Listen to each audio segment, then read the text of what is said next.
हम लोग आज जो स्टार्ट करेंगे वो है फंक्शन, ठीक है। और फंक्शंस जो है ये काफ़ी इंपॉर्टेंट होता है मैथमेटिक्स में, चाहे आप IIT JEE की प्रिपरेशन करो या आप किसी भी असिस्टेंट प्रोफेसर की प्रिपरेशन करो, मैथ्स में फंक्शंस जो होते हैं वो बहुत बहुत बहुत इंपॉर्टेंट होते हैं, राइट। और इसी फंक्शंस को आज हम लोग करेंगे स्टार्ट, बेसिक से स्टार्ट करेंगे, सारे थ्योरी, प्रीवियस ईयर के क्वेश्चन, सब कुछ हम लोग डिस्कस करेंगे। फंक्शंस, अब फंक्शंस को कहते क्या है, जैसे मान लो अगर हमारे पास दो सेट हैं A और B और ये दोनों सेट नॉन एम्प्टी सेट है। मान लो हमारे पास एक सेट है A, एक सेट है B। अब ये नॉन एम्प्टी सेट है, मतलब 1 2 3 4, इसमें भी 1 2, या अच्छा इसका 1 2 है तो इसको चेंज कर देते हैं। मान लो ये A B C D E कुछ ऐसे हैं, ठीक है। अब मान लो ये A है और ये B है, मैं सारी चीज़ें लिखूंगी जिससे आपका प्रॉपर नोट्स भी तैयार हो जाए, ठीक है। सो लेट मान लेते हैं कि A एंड B क्या है, B2 non empty sets, non empty sets, ठीक है। तो हम एक फंक्शन f बोलेंगे सेट A से सेट B की तरफ। ये कुछ एक रूल हो सकता है, कोई मेथड हो सकता है, या कोई एलिमेंट एक से दूसरे पे एसोसिएट हो सकता है, कुछ ऐसे कि आपके जितने एलिमेंट्स A के हैं वो एसोसिएट हो जाए एलिमेंट्स B के साथ, ठीक है। और जितने एलिमेंट्स A के हैं मतलब एसोसिएट हो जाएंगे B के साथ, और साथ में कोई एक एलिमेंट A का एसोसिएट होगा B के साथ किसी एक यूनिक वे में, ठीक है। यूनिक वे में एसोसिएट होगा, ऐसे ही नहीं हो जाएगा, ठीक है। क्लियर है यहाँ पर। तो जैसे मान लो कि यहाँ से यहाँ तक कोई फंक्शन है, कोई भी फंक्शन हम बता सकते हैं, क्लियर, और ये इससे एसोसिएट रहेगा। तो मैं बोल दो एम्प्टी सेट है हमारे पास, तो हम कहेंगे कि देन अ फंक्शन आपका f, ठीक है, from set A to set B क्या होगा, इज अ रूल और मेथड बोल सकते हो, या करस्पॉन्डेंस बोल सकते हो, करस्पॉन्डेंस, ठीक है, विथ एसोसिएट्स एलिमेंट्स इसके सेट A के टू एलिमेंट्स आपके सेट B के, किस तरीके से, सच दैट आप बोलोगे कि मान लो सारे एलिमेंट A के, all elements of set A are associated to elements in set B, okay. और दूसरा मैं कह सकती हूँ कि एन एलिमेंट, एक element of set A is associated to a unique element in set B, ठीक है, क्लियर है ना।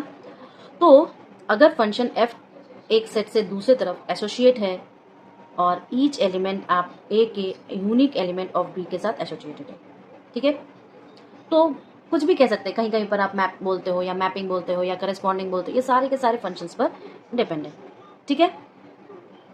अब इसको हम लिखते कैसे हैं मैथमेटिकल तरीके से, इसको हम मैथमेटिकल तरीके से लिखते कैसे हैं बेटा जी, तो देखो मैं कहूँगी कि अगर मान लो मेरे पास फंक्शन f है, f क्या है मेरे पास, एक फंक्शन है, ठीक है।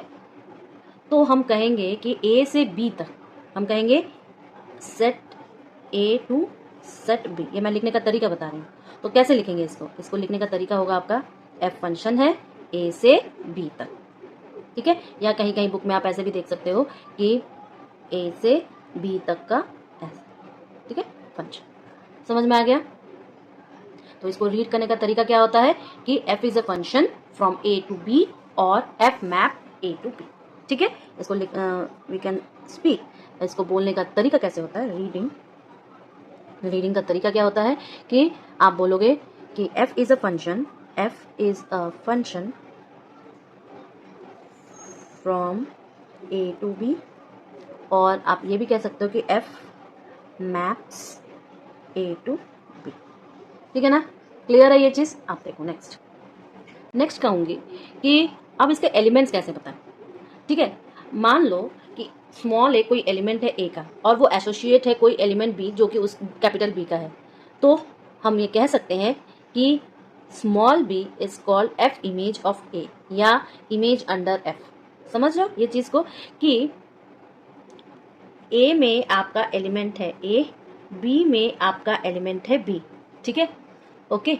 तो इसको लिखने का तरीका क्या होगा कि a is the element of a और इसको लिखने का तरीका होगा b is the element of b। ठीक है, तो इसको कहेंगे कैसे, f is the image of a या इमेज ऑफ अंडर f। ठीक है, तो the value of function f at a, ये भी कह सकते हैं, कुछ भी कहो, या हम इसको लिख ऐसे भी सकते हैं कि b is equal to f of a।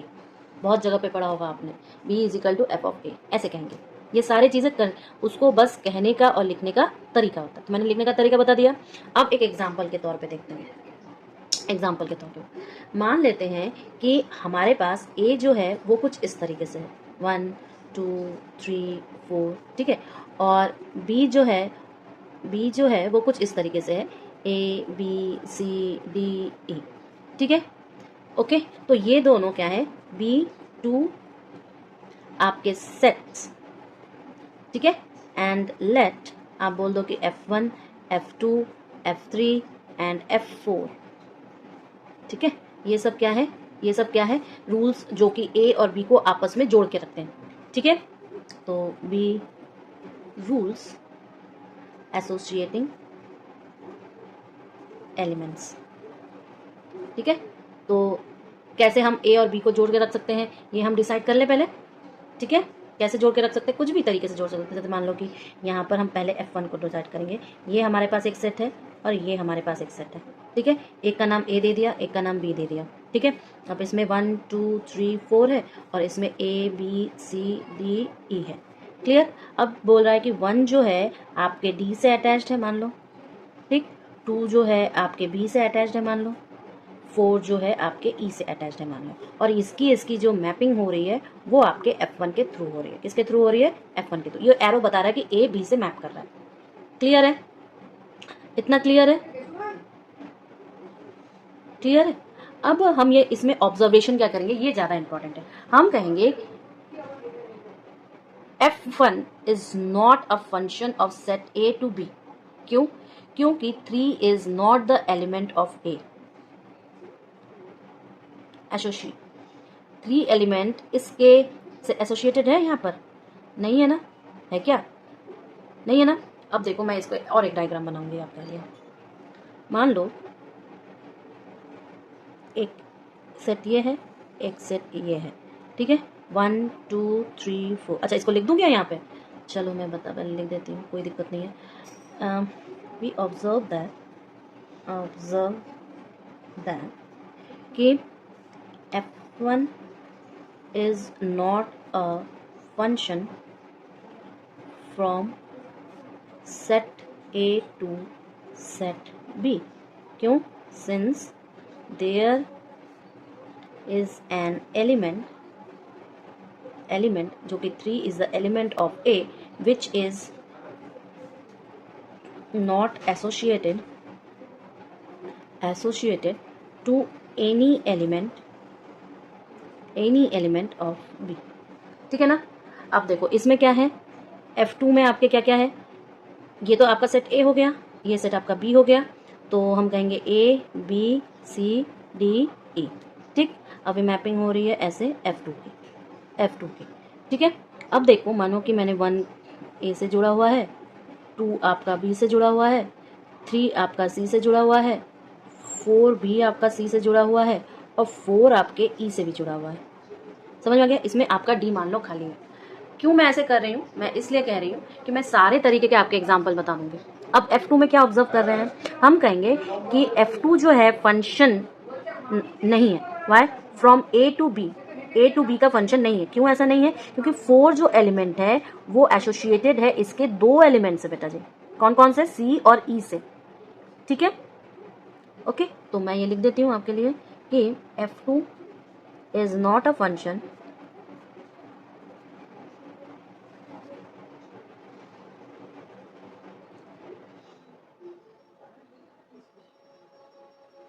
ठीक है, क्यों है नॉट अ फंक्शन, यही कारण है, from A to B because an element, 4 is an element of A, is associated to two elements C and E, ठीक है, in B। क्लियर है ना क्यों मैंने ये कहा? चलो नेक्स्ट। अब मैं क्या करूँगी, मान लो मेरे पास एक सेट A है और एक सेट B है, ठीक है, और ये A और B है, इसमें 1 2 3 4 है और इसमें A B C D E है, ठीक है। इसकी मैपिंग F3 से जा रही है, ठीक है, क्लियर है ना। अब देखो 1 A से जुड़ा हुआ है, 2 B से जुड़ा हुआ है, 3 भी आपके B से जुड़ा हुआ है और 4 आपके D से जुड़ा हुआ है, ठीक है। अब C और E बचा हुआ है इसका, क्लियर है, हाँ। और एक और मैं अगर 4 का बता दूँ, मान लो 1 2 3 4 और इसमें आपका हो जाएगा A B C D E, इसकी मैपिंग F4 से हो रही है, ठीक है। 1 B से जुड़ा हुआ है, 2 C से जुड़ा हुआ है, 3 D से जुड़ा हुआ है, 4 E से जुड़ा हुआ है। अगर मैं बोलूँ but F3 and F4 are functions from A to B because क्या हो जाएगा, under F3 and F4 each element in A is associated to a unique element in B, ठीक है। सारे के सारे A के सारे के सारे B से यूनिक तरीके से ही अटैच्ड है, ठीक है, ये ध्यान रखना है। तो F1 और F2 क्यों नहीं है और F3 और F4 क्यों है, ये हम यहाँ से पता कर लिया है, ठीक है। अब मैं लास्टली बताऊंगी डोमेन या कोडोमेन या आप बोलोगे साथ में रेंज, ये तीनों चीज़ें बताऊंगी।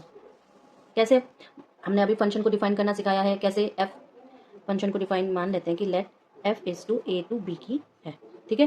तो सेट A में डोमेन होगा, ठीक है, और सेट B में कोडोमेन होगा, इसका F का, यही बताना है, ठीक है। देन इसको बस इतना सा देख के हम बता देंगे कि the set A is known as the domain of F and the set B is known as the codomain of F, ठीक है, क्लियर है ना। और जितने सारे इमेजेस F के इमेज बन रहे हैं ना वो सारे के सारे रेंज हो जाएंगे F के, यही बताना है रेंज क्या होता है, ठीक है। तो मैं उसके लिए भी लिख देती हूँ पॉइंट कि the set of all F images of elements of A is known as the range of F, या हम कह सकते हैं कि image set of A under F and is denoted by, किसे डिनोट करेंगे, F ऑफ A, ठीक है, F ऑफ A। इसलिए हम कहेंगे बेटा जी कि कैसे हम रेंज को बता सकते हैं। दस आप बताना कि F of A is equal to F of X is to X is the element of A, ठीक है, और ये हो जाएगी रेंज ऑफ F, यानी कि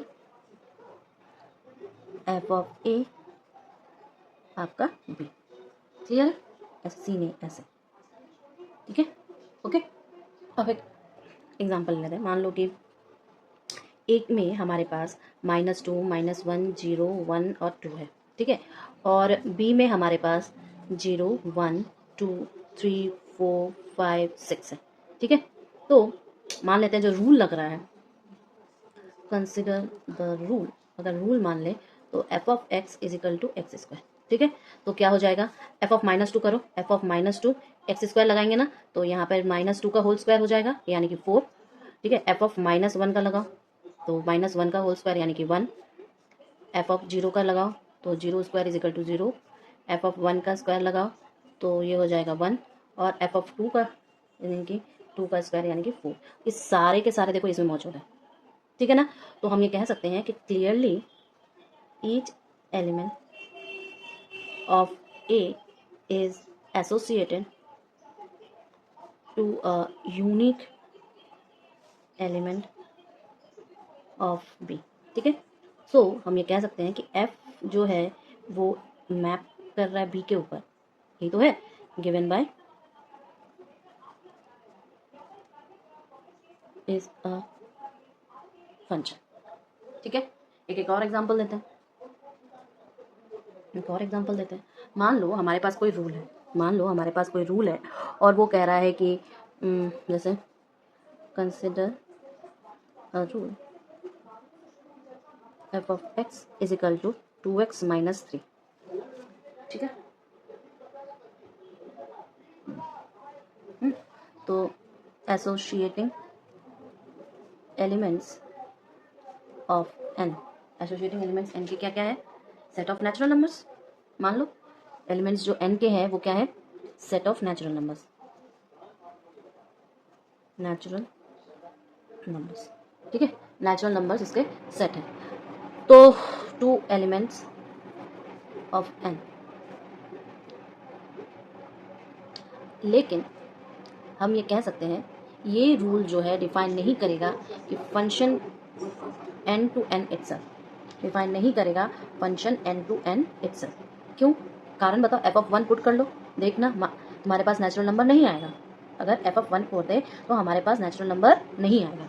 तो मैं लिखूंगी यहाँ पर इसका कि this rule does not define a function from n to itself. ठीक है, n टू इटसेल्फ। क्यों, क्योंकि आप f ऑफ 1 धरो तो क्या हो जाएगा, 2 इंटू 1 माइनस 3, 2 माइनस 3 यानी कि -1 आ गया ना, -1, और -1 is not the element of n, so is not associated to any element of capital n। ठीक है ना, एक लास्ट एग्जांपल देके आज की क्लास खत्म करेंगे, फिर हम लोग कल दूसरा टाइप्स ऑफ फंक्शंस के डिस्क्रिप्शन ये सारी चीज़ें देखेंगे। मान लेते हैं कि हमारे पास a इज इक्वल टू -2, -1, 0, 1 और 2 है। ठीक है, और आपका जो फंक्शन है वो a से z तक की है, गिवन बाय मान लो f of x is equal to आपका x² माइनस 2x माइनस 3 है। तो पूछा क्या है इसने कि रेंज निकालो, प्री इमेजेस निकालो, द रेंज ऑफ f निकालो, और साथ ही साथ आप प्री इमेजेस ऑफ 6, -3 एंड 5 निकालो। ठीक है, अब इसको सॉल्व कैसे करेंगे बेटा, ये तो सारी चीज़ अभी की है, तो ए पार्ट को द रेंज ऑफ f निकालना है। ठीक है, सो हमारे पास f ऑफ -2 निकालो, तो इसके ऊपर बैठाना पड़ेगा हमें, तो -2 का होल स्क्वायर -2 इंटू -2 -3 क्या हो जाएगा, 5 आ जाएगा। f ऑफ -1 क्या आएगा, -1 का स्क्वायर -2 -1 -3 0 आ जाएगा। f ऑफ 0 क्या है, -3 आ जाएगा, और f ऑफ 1 क्या है, 1 का square -2 into 1 -3 is equal to -4 आ गया। ठीक है, f ऑफ 2 क्या है, 2 का स्क्वायर -2 इंटू 2 -3 यानी कि आपका -3 आ जाएगा। तो इसकी रेंज क्या हो गई, रेंज ऑफ f क्या हो गई, 0, 5, -3 -4। ठीक है, अब b पार्ट प्री इमेज की, अब b पार्ट प्री इमेज की, मान लेते हैं x जो है प्री इमेज है 6 का, let x be the pre image of 6, then हम क्या कहेंगे, f of x is equal to 6। ठीक है, so x² minus 2x minus 3 is equal to 6. This implies that x² minus 2x minus 9 is equal to 0. This implies that x is equal to 1 plus minus under root of 10. ठीक है, तो ये क्या element है आपके a का, नहीं ना, एलिमेंट तो a का है नहीं, इसलिए 6 की कोई प्री इमेज नहीं बनेगी। ठीक है, मैं लिख देती हूँ, since x is equal to 1 plus minus under root of 10 not the element of a, so there is no pre image of 6। ठीक, दूसरे नंबर पर क्या बोला है, 6 का निकालना है, -3 का निकालना है। Let x be the same तरीका, प्री इमेज ऑफ -3, देन आपका x² -2x -3 is equal to -3। This implies that x² -2x is equal to 0। This implies that x is equal to 0 और 2। ठीक है, और 0 और 2 जो है आपके उसके पार्ट है, एलिमेंट है ए के, तो हम कहेंगे भैया clearly 0 2 element of A, so 0 and 2 are pre image of -3। Clear है ना? नेक्स्ट देखो, अब आपका 5 का भी बोला है, तो let x be the pre image of 5, then क्या हो जाएगा, f of x is equal to 5, यानी कि x² minus 2x minus 3 is equal to 5। Clear है? तो इसमें सारी चीज़ें वैल्यूज कैलकुलेट करो। This implies that x² minus 2x minus 8 is equal to 0। This implies that क्या बनेगा, x माइनस 4 और x माइनस 2, क्वाड्रेटिक इक्वेशन 0। तो इससे हमें x की वैल्यू 4 और -2 मिली ना, तो बोलेंगे भैया कि ये दोनों ही उसके पार्ट है। -2 इज दैन एलिमेंट ऑफ ए, ये इसका पार्ट है कि नहीं ए का, तो हम ये कहेंगे कि -2 is the pre image of 5। Clear है ना? ओके, कल हम लोग डिस्क्रिप्शन पढ़ेंगे, कितने टाइप के फंक्शन पढ़ेंगे, ये सारी चीज़ें देखेंगे। कोई प्रॉब्लम है तो टेलीग्राम में मैसेज कर देना, यूट्यूब फ्रेंड्स आप कमेंट्स कर देना। Thank you.